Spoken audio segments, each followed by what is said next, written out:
Love always protects. You know, when you love something, you protect it.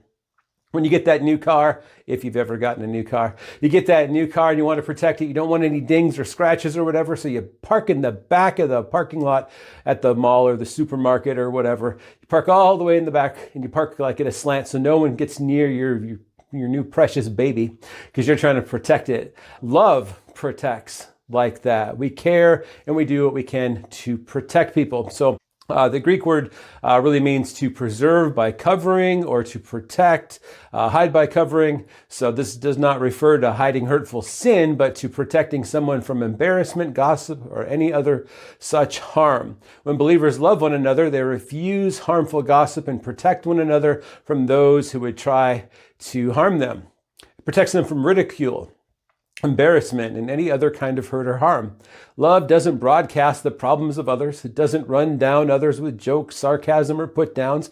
Love defends the character of the other person as much as possible within the limits of truth. Love won't lie about weaknesses, but neither will it deliberately expose and emphasize them, because love protects.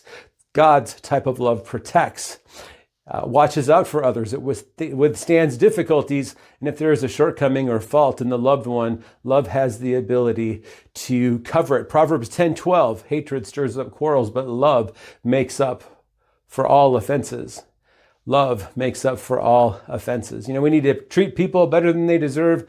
And sometimes people just make mistakes. Sometimes people do things or they don't even know they're going to do things. And then it causes them to be embarrassed. It causes them to not feel loved or to think that people don't love them.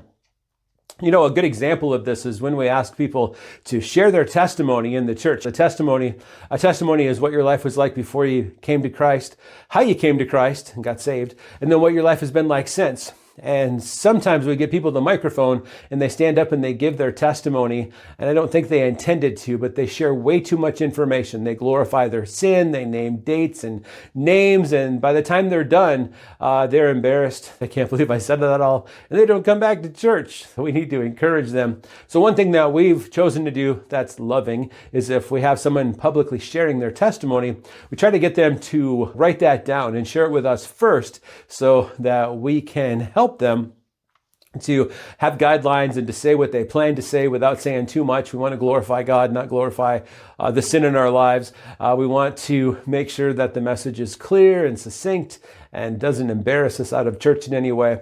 So having a guideline like that is a way for church pastors and for a church to show love for especially new believers in the church that might be sharing for the first time. You know, it's absolutely amazing what happens when you give people a microphone sometimes. It's like, whoa, that person never talked until we gave him a microphone. We want to show love. Love is not based on selfish desire or even mutual benefit. Rather, it seeks the benefit of the other person. Love aims to give rather than receive. You know, Jesus cared so much about us, about the disciples and all who would follow after, that Jesus prayed for our protection. He prayed in John 17:15, I'm not asking you to take them out of the world, but to keep them safe from the evil one. Greek word keep means to guard or protect.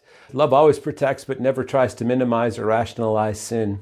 So love never compromises biblical principles or truth. It always warns, rebukes, and disciplines, but does so privately. Love always praises in public and corrects in private. And that is huge. Correct in private and praise in public. You know, that works in your family, that works at your workplace, that works on your team. If you're a coach, that is a great way to do that. Love always protects from embarrassment, gossip, deceit, and hurt. You know, in the Bible, we find that Joseph, before Jesus was born, Joseph and Mary, that when Joseph found out that Mary was pregnant, he was faced with a choice to expose her to public disgrace or divorce her quietly. And he chose to protect her. Joseph, being a righteous man, was planning to keep the matter quiet. In other words, he was covering over what he saw as a fault or sin in Mary, and he protected her from public shame. And that is an act of love. So again, that doesn't mean that if someone is falling into sin that we make excuses for them or cover it up. Actually, you get in trouble for that. And many ministries have been suffering lawsuits and difficulties, and pastors have been fired when out of what they thought was love, they sought to cover up a sin that was going on among someone in the church or in the ministries or something. We try to strengthen what is weak, shield what is vulnerable, and forgive what is provoking.